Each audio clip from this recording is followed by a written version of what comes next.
Hello साथियों, welcome to planet 4। आप सभी को टीम विक्रम का नमस्कार। रूस के पास सब कुछ है, मिसाइलें हैं, टैंक हैं, हथियार हैं, फिर भी उसे आखिर जस्टिस चंद्रचूड़ की जरूरत क्यों पड़ी है? क्या चंद्रचूड़ रूस को एक बड़ी मुसीबत से बाहर निकाल पाएंगे? चीन को अपना भाई बताने वाला रूस आखिर क्यों अब भारतीय पूर्व मुख्य न्यायाधीश के दरवाजे पर आकर के खड़ा हो गया है? आखिर किस भयंकर मुसीबत में पुतिन फंसे हुए हैं कि उन्होंने जस्टिस चंद्रचूड़ को याद किया है?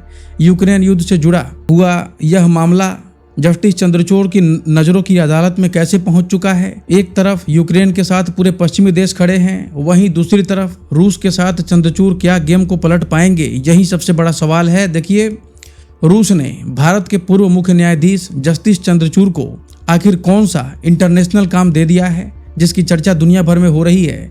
और आखिर रूस ने जस्टिस चंद्रचूड़ को ही मध्यस्थता पैनल के लिए क्यों चुना है? आखिर इंटरनेशनल आर्बिट्रेशन ट्रिब्यूनल क्या होता है जिसके अंदर रूस ने जस्टिस चंद्रचूड़ को चुना है? आखिर यूक्रेन का सरकारी बैंक रूस पर ऐसा कौन सा आरोप लगा रहा है जिसे सुनकर रूस की तरफ से जस्टिस चंद्रचूड़ मैदान में कूद पड़े हैं? आखिर रूस के खिलाफ यूक्रेनी बैंक का दावा क्या है और यह कितने मिलियन डॉलर का विवाद है? और क्या जस्टिस चंद्रचूड़ इस पूरे मामले को सुलझा पाएंगे? इसमें उनकी भूमिका क्या होगी, इसे भी समझेंगे। अगर रूस की तरफ से चंद्रचूड़ हैं तो फिर यूक्रेन की तरफ से कौन है और फिर फैसला कौन करेगा? यहाँ पर कितने सारे वहाँ पर बैठने वाले हैं ये सारे लोग, इसको जानेंगे। ट्रिब्यूनल है, उसके अंदर क्या क्या होने वाला है, इसकी चर्चा होगी। अब हम लोग ये भी जानेंगे कि जब रूस ने यूक्रेन के एक बड़े क्षेत्र पर कब्जा कर लिया है, जिसके पास हथियारों की कोई कमी नहीं है, तो आखिर वह यूक्रेन के बैंक को पैसे लौटाएगा या फिर नहीं लौटाएगा? रूस हथियारों के इस्तेमाल के बावजूद कानून के रास्ते पर क्यों जा रहा है? यही सबसे बड़ा सवाल है। जानेंगे कि आखिर यूक्रेन के बैंक ने किस क्षेत्र को लेकर के रूस के साथ विवाद खड़ा कर दिया है, और जब रूस ने उस पर कब्जा कर लिया है तो फिर वह कानूनी लड़ाई क्यों लड़ रहा है? क्योंकि देखिए, सबसे बड़ा सवाल तो यही है कि आज रशिया के पास कोई हथियारों की कमी नहीं है, फिर भी वह आखिर इस यूक्रेन के बैंक के सामने कानूनी लड़ाई लड़ने को क्यों मजबूर हो रहा है? वह क्यों नहीं इसे साफ साफ मना कर दे रहा? तो आगे हम लोग जानेंगे कि अगर जस्टिस चंद्रचूड़ रूस के वकील हैं तो फिर उनकी भूमिका अलग कैसे होने वाली है। क्योंकि देखिए, कई लोगों को लग रहा है कि वह एक वकील की तरफ गए हैं, लेकिन यहाँ पर वह एक वकील से काफ़ी अलग भूमिका निभाने वाले हैं। और क्या जस्टिस चंद्रचूड़ को अपॉइंट करने से रूस को कोई फ़ायदा भी होगा? और क्या जस्टिस चंद्रचूड़ को रशिया ने कुछ पैसे भी दिए हैं? इस सबको हम लोग समझने की कोशिश करेंगे। और इस मामले से पहले रूस ने चंद्रचूड़ जी को क्यों संपर्क किया था, यह भी एक बड़ा सवाल है। इन सभी सवालों का जवाब हम इस वीडियो में विस्तार से समझेंगे। हमेशा की तरह टीम विक्रम के इस यूनिक और ऑथेंटिक एनालिसिस वीडियो में जानेंगे कई महत्वपूर्ण और ठोस जानकारियां। तो चलिए सभी खबरों को जानते हैं बेहद विस्तार से, आसान भाषा में। सबसे पहले जानते हैं कि चंद्रचूड़ को कौन सी बड़ी इंटरनेशनल जिम्मेदारी दी गई है। तो देखिए, पूर्व CJI DY चंद्रचूड़ अब रूस और यूक्रेन के बीच चल रही एक बहुत बड़ी कानूनी लड़ाई में अहम भूमिका निभाने जा रहे हैं।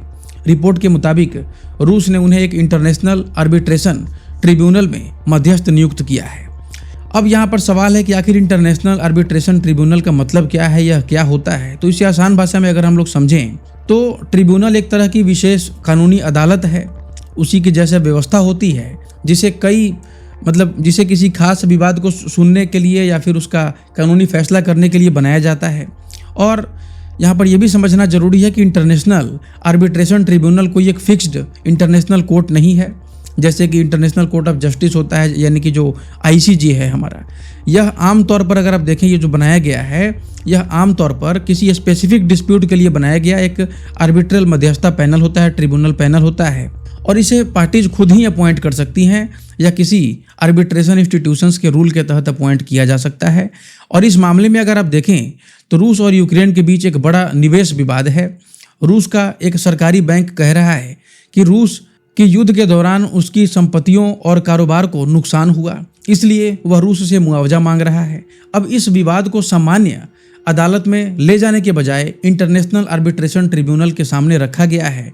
इसमें आमतौर पर 3 आर्बिट्रेटर होते हैं, यानी 3 स्वतंत्र कानूनी विशेषज्ञ होंगे जो दोनों पक्ष की दलीलें, दस्तावेज और संबंधित निवेश संधि देख करके और फैसला करते हैं। रूस ने अपनी तरफ से पूर्व चीफ जस्टिस DY चंद्रचूड़ को एक आर्बिट्रेटर के तौर पर नियुक्त किया हुआ है वहाँ। अब समझते हैं कि सैकड़ों मिलियन डॉलर का विवाद आखिर क्या है और रूस के खिलाफ यूक्रेनी बैंक का दावा क्या है। तो यह विवाद अगर आप देखें तो यूक्रेन के सरकारी बैंक ओसाद बैंक और रूस रसिया से जुड़ा हुआ है।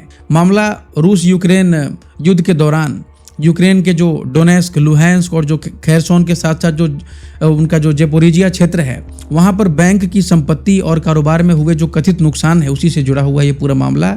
यानी युद्ध के मैदान से निकली जो लड़ाई है अब अदालत और इंटरनेशनल कानून की मेज तक पहुंच चुकी है।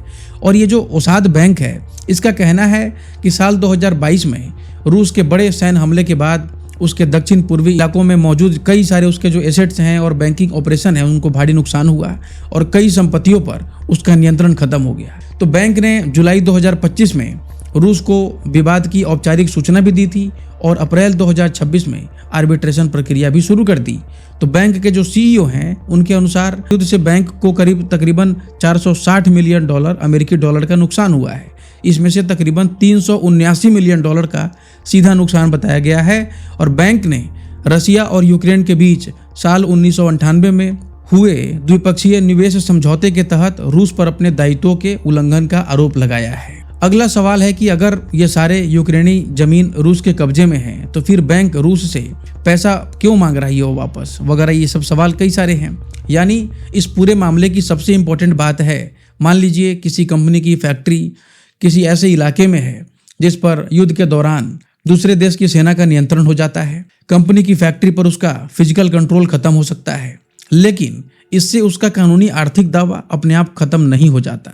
ये जो ओस्चैड बैंक है उसका आरोप यही है कि डोनेस्क, लुहांस्क, खेरसोन और जो जेपोरिजिया है उसमें उसकी संपत्ति और बैंकिंग ऑपरेशन को रूस की सैन्य कार्रवाई के कारण नुकसान हुआ और वह अपने इन्वेस्टमेंट से इफेक्टिवली वंचित हो गया। इसलिए बैंक रूस से यह कह रहा है कि हमारे एसेट्स और बिजनेस को जो नुकसान हुआ है उसकी कंपेंसेशन दी जाए।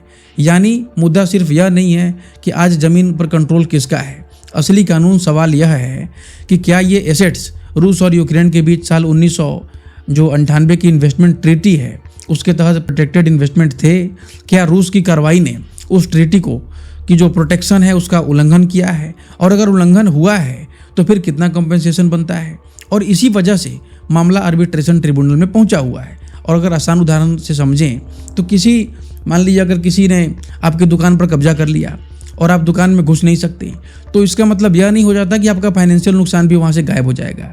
आप यह दावा कर सकते हैं कि आपकी प्रॉपर्टी और बिजनेस के साथ क्या हुआ और उसके लिए कंपेंसेशन कितनी मिलनी चाहिए हमें। इसी तरह जो ओस्चैड बैंक है इसका दावा है कि रूस से अपनी जो संपत्तियां हैं वह वापस लेने का सीधा मामला नहीं है, बल्कि युद्ध के कारण हुए इन्वेस्टमेंट लॉस की कानूनी भरपाई का मामला है। और फैसला आखिर में ट्रिब्यूनल करेगा कि बैंक का दावा ट्रीटी के तहत वैलिड है या फिर रूस पर कंपेंसेशन की जिम्मेदारी बनती है या फिर नहीं बनती है। ये सब कुछ ट्रिब्यूनल इसीलिए बनाया गया है। अब सुनिए कि रूस हथियारों की ताकत के बावजूद कानून के रास्ते पर क्यों है। तो यहाँ सबसे पहले एक भ्रम दूर करना जरूरी है। आर्बिट्रेशन शुरू होना अपने आप में रूस को उसकी जो भी पैसे हैं या फिर उसी समय पैसे देने के लिए मजबूर नहीं करता है, बल्कि यह एक कानूनी प्रक्रिया है जिसमें पहले यह तय होता है कि रूस पर वास्तव में संधि के तहत कोई जिम्मेदारी बनती भी है या नहीं बनती है। रूस और यूक्रेन के बीच अगर आप देखें तो 1998 की द्विपक्षीय निवेश संधि में निवेशकों की सुरक्षा और विवादों को आर्बिट्रेशन के जरिए सुलझाने की व्यवस्था मौजूद है। इसलिए ओस्चैड बैंक उसी रास्ते का इस्तेमाल कर रहा है। रूस अगर हार भी जाता है, मान लीजिए पैसा देने से उसने मना भी कर दिया, तो बैंक के पास अलग अलग देशों की अदालतों में जाकर के और उस आर्बिट्रल अवार्ड को मान्यता दिला करके और रूस की ऐसी संपत्तियों पर इन्फोर्समेंट की कोशिश करने का रास्ता हो सकता है जिन्हें कानून के तहत जब्त या फिर अटैच किया जा सके। हालांकि किसी भी जो संप्रभु देश है उसकी सरकारी संपत्ति पर कार्रवाई करना आसान नहीं होता, क्योंकि सोवरेन इम्यूनिटी बहुत बड़ी बाधा है कानूनी वहाँ पर बन जाती है। देखिए, सबसे दिलचस्प सवाल यही है कि हथियारों का इस्तेमाल करके इस विवाद को रसिया खत्म क्यों नहीं कर देता है। तो देखिए, यह युद्ध का मैदान नहीं है, यहाँ पर संपत्ति और निवेश अधिकारों का कानूनी विवाद है। रूस किसी बैंक के कानूनी दावे को मिसाइल से खत्म कर देगा तो अंतर्राष्ट्रीय निवेश व्यवस्था और जो रूस की अपनी भविष्य की जो आर्थिक विश्वसनीयता है उस पर भी बड़ा एक असर पड़ सकता है, बहुत बड़ा असर पड़ सकता है। उल्टा रूस अगर ट्रिब्यूनल में अपना आर्बिट्रेटर नियुक्त करके और कानूनी प्रक्रिया में हिस्सा लेता है तो उसे अपने कानूनी तर्क को रखने के लिए, अधिकार क्षेत्र को चुनौती देने के लिए और संभावित मुआवजे के दावे को रोकने या फिर कम कराने का मौका भी मिलता है। तो इसे ऐसे आप समझ सकते हैं कि जंग में ताकत तो काम आती है, लेकिन अंतर्राष्ट्रीय व्यापार और जो अरबों डॉलर की जो संपत्ति है उसके विवाद में ताकत के साथ साथ कानून का खेल भी खेलना पड़ता है।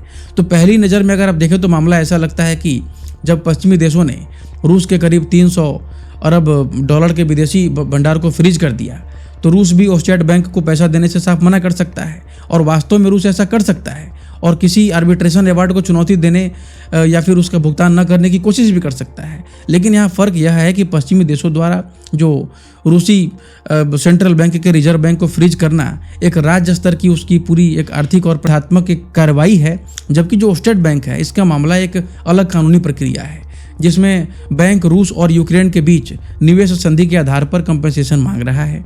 रूस अगर कहता है कि वह पैसा नहीं देगा तो मामला वहीं पर खत्म नहीं हो जाता। मैंने आपको बताया बैंक किसी भी देश की अदालत में जाकर के वहां पर आर्बिट्रेशन अवार्ड को मान्यता और इन्फोर्समेंट दिलाने की कोशिश भी कर सकता है, जहां रूस की कोई भी ऐसी संपत्ति मौजूद होगी जिन्हें कानूनी तौर पर निशाना बनाया जा सकता है।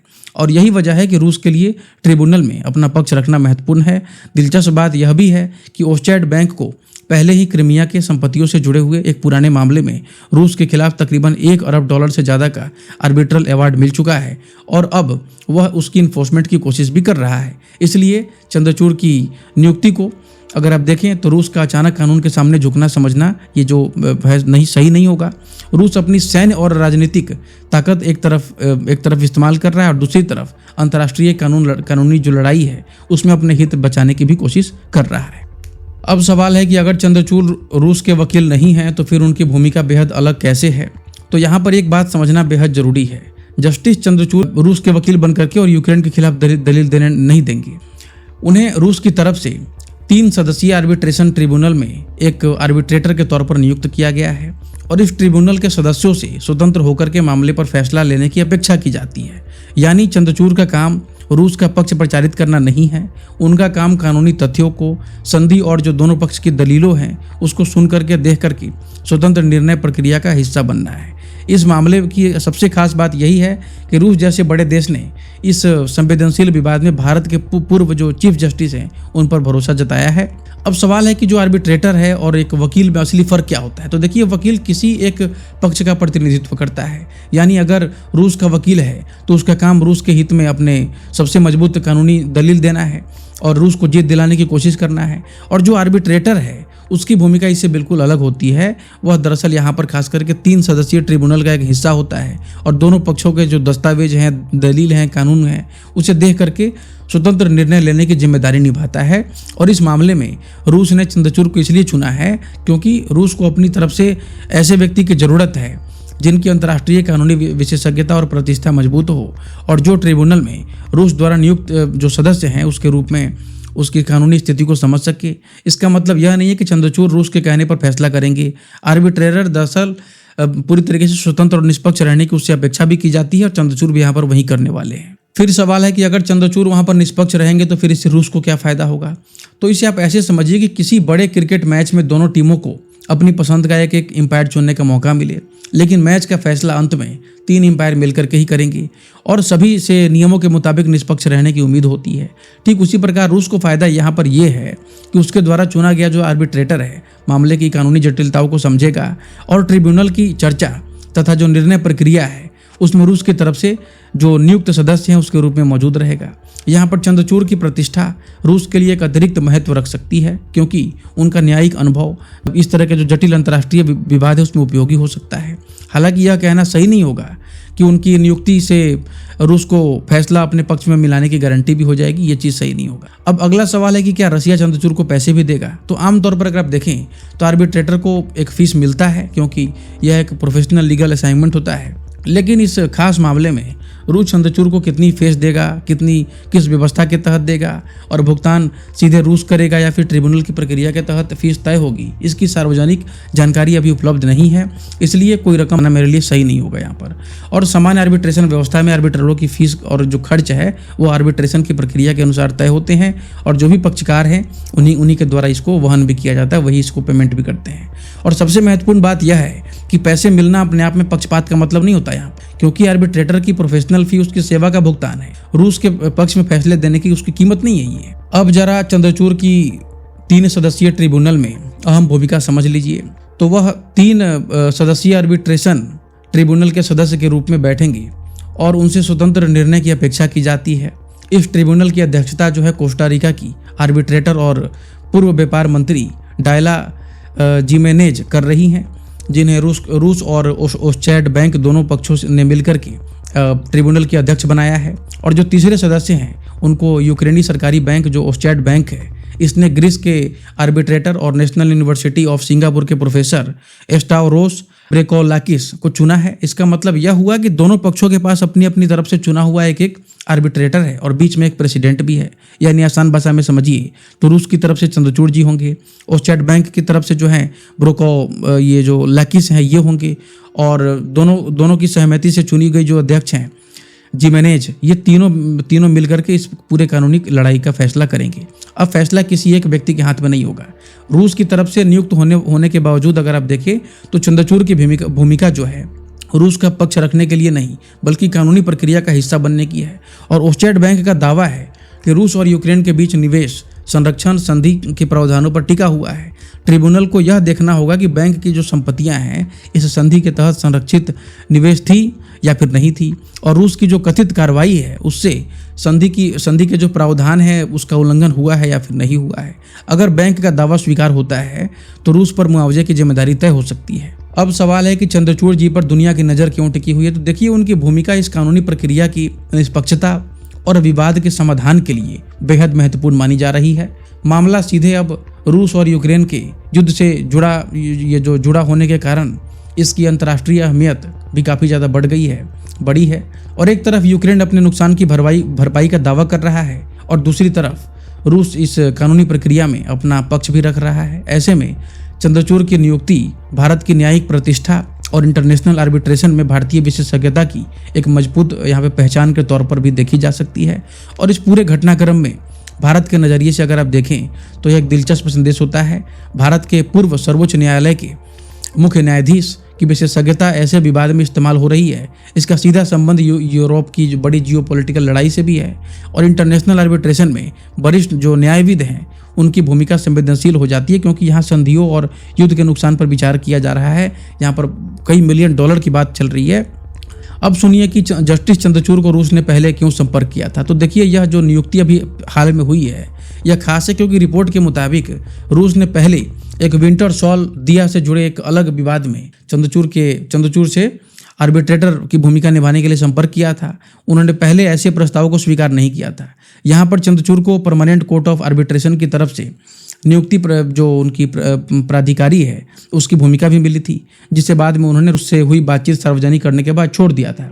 अब जान लेते हैं कि ये जो विंटर सॉल दिया वाला विवाद है ये क्या था। तो देखिए विंटर सॉल दिया जर्मनी की एक बहुत बड़ी ऑयल और गैस कंपनी है और जिसका रूस में भी बड़ा एनर्जी बिजनेस था।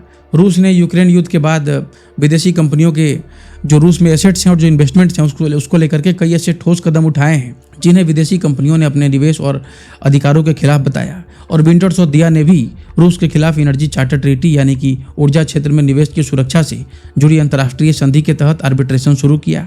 और उसका आरोप था कि रूस की कार्रवाई से रूस में मौजूद जो एनर्जी इंटरेस्ट्स हैं और इन्वेस्टमेंट्स हैं उस पर असर पड़ा और उसने इसे इन्वेस्टमेंट राइट्स के उल्लंघन के रूप में चुनौती भी दी।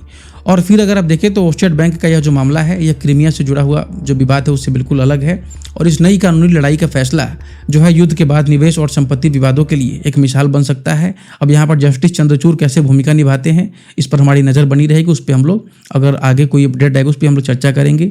फिलहाल इस वीडियो में इतना ही। जाने से पहले वीडियो को लाइक करके चैनल को सब्सक्राइब कर लें ताकि हमारे नेक्स्ट वीडियो आप तक आसानी से पहुंचे। और टीम विक्रम जल्द हाजिर होंगे एक और नई अपडेट के साथ। आपका दिन मंगलमय हो। धन्यवाद।